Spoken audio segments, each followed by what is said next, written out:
Hi everyone! Welcome again sa aking channel.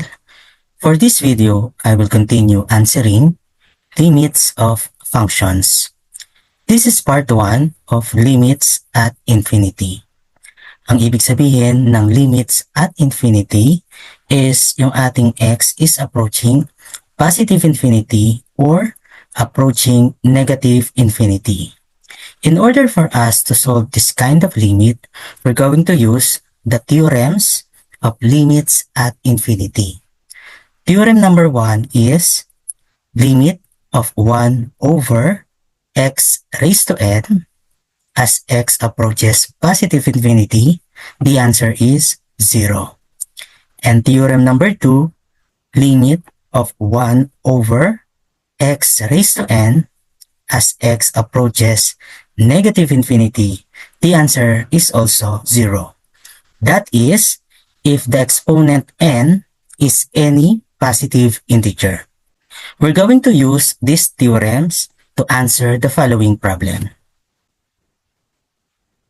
We have 3 items here na kung saan siya ay rational functions. Paano kaya natin gagamitin yung theorem kung hindi pa nakaseparate or nakafactor yung 1 over x? Let's start with item number 1. Find the limit of 2x squared all over x cubed plus 1 as x approaches positive infinity. Ang una natin gagawin is i-identify natin yung variable na may highest exponent. So between x squared and x cubed, ang highest is x cubed. Ang gagawin natin is lahat ng terms ay i-divide natin sa x cubed. Ang ating numerator, 2x squared, ay i-divide natin sa x cubed, kaya ito ay magiging 2x squared over x cubed. Then x cubed divided by x cubed. Then the operation, then ito ay 1 divided by x cubed. We have 1 over x cubed. Then isimplify natin yung bawat terms. Ang ating numerator ay masisimplify sa 2 over x. Dahil ang x squared divided by x cubed is 1 over x. Then, ang x cubed divided by x cubed is equal to 1. Then, operation. Then, ang 1 over x cubed ay simplified na, kaya as is na siya as 1 over x cubed. Then, i-apply natin yung theorem dito sa ating simplified form. Remember that the theorem is the limit of 1 over x raised to a positive exponent na integer. As x approaches positive infinity, the answer is 0. For our numerator, ang 2 over x ay katumbas siya ng 2 times 1 over x. And the answer for 1 over x is 0. Therefore, 2 times 0 is 0.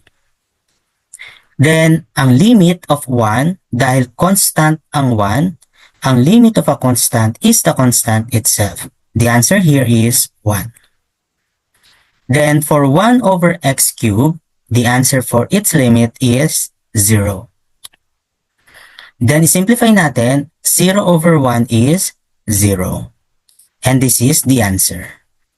Therefore, the limit of 2x squared over x cubed plus 1 as x approaches positive infinity is 0. Let's have item number 2. What is the limit of x cubed minus 8 all over x cubed minus 4x plus 6 as x approaches negative infinity? Again, ang una natin gagawin is identify natin yung variable na may highest exponent. Dahil meron tayong x cubed at yan ang pinakamataas, lahat ng term natin ay i-divide natin sa x cubed. Let's start with the numerator. Ang unang term ay x cubed, kaya ito ay magiging x cubed over x cubed. Then, ang second term natin is minus 8, kaya ito ay magiging minus 8 over x cubed.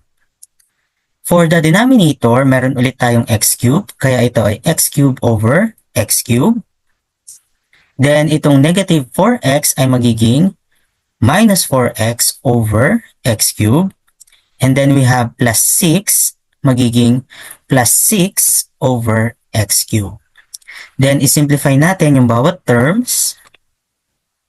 Ang x cubed over x cubed ay 1. Itong minus 8 over x cubed ay simplified na, kaya as is lang siya as minus 8 over x cubed. For the denominator, x cubed divided by x cubed is 1. Then 4x divided by x cubed ay magiging 4 over x squared, kasi x over x cubed is 1 over x squared. Then, ang 6 over x cubed ay simplified na, kaya as is na lang siya as plus 6 over x cubed. Then, i-apply natin yung theorem dito sa ating simplified form. Remember that the limit of 1 over x raised to a positive integer as x approaches negative infinity, the answer is 0. Isa-isahin natin yung term. This is 1. Then, ang limit ng constant is the constant itself. Therefore, ang sagot dito ay 1. Dito sa part na to, which is 8 over x cubed, katumba siya ng 8 times 1 over x cubed.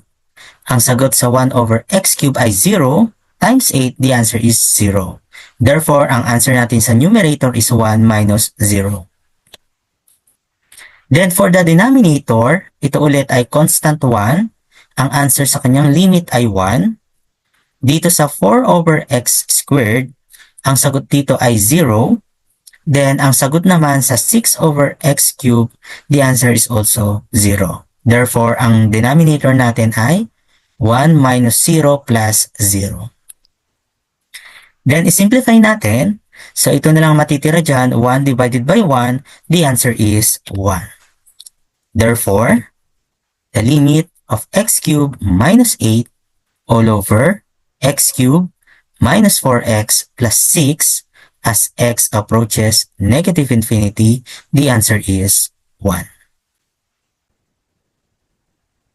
For item number 3, find the limit of x squared plus x minus 2 all over x plus 3 as x approaches positive infinity.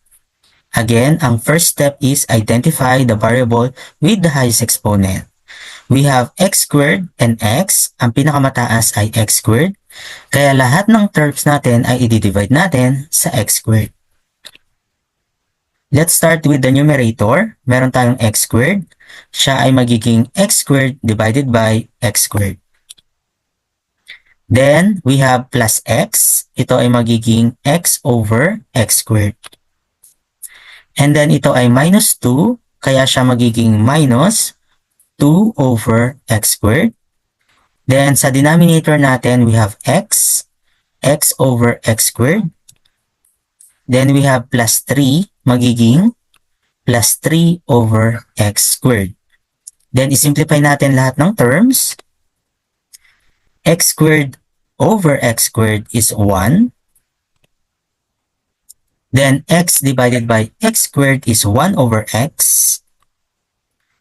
Then ang 2 over x squared is simplified na, kaya as is na lang na minus 2 over x squared. Sa denominator, we have x divided by x squared. The answer is 1 over x.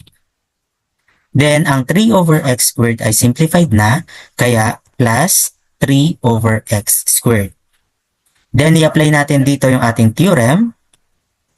The limit of 1 over x raised to n as x approaches positive infinity, the answer is 0. Isa-isahin natin yung evaluation. Ito ay 1. The limit of 1 is 1 itself.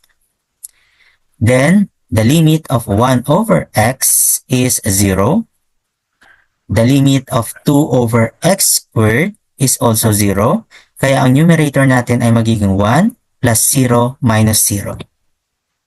Then for the denominator, ang sagot natin sa 1 over x ay 0. Ang sagot din natin sa 3 over x squared ay 0. Kaya ang denominator natin ay 0 plus 0. Then, simplify natin. Ang matitira na lang dyan ay 1 over 0, which is undefined. Kapag undefined ang sagot natin, hindi undefined ang magiging limit. Dahil positive yung ating numerator, kasi positive x squared divided by x is still positive, the answer here is positive infinity. Therefore, the limit of x squared plus x minus 2 all over x plus 3 as x approaches positive infinity, the answer is positive infinity.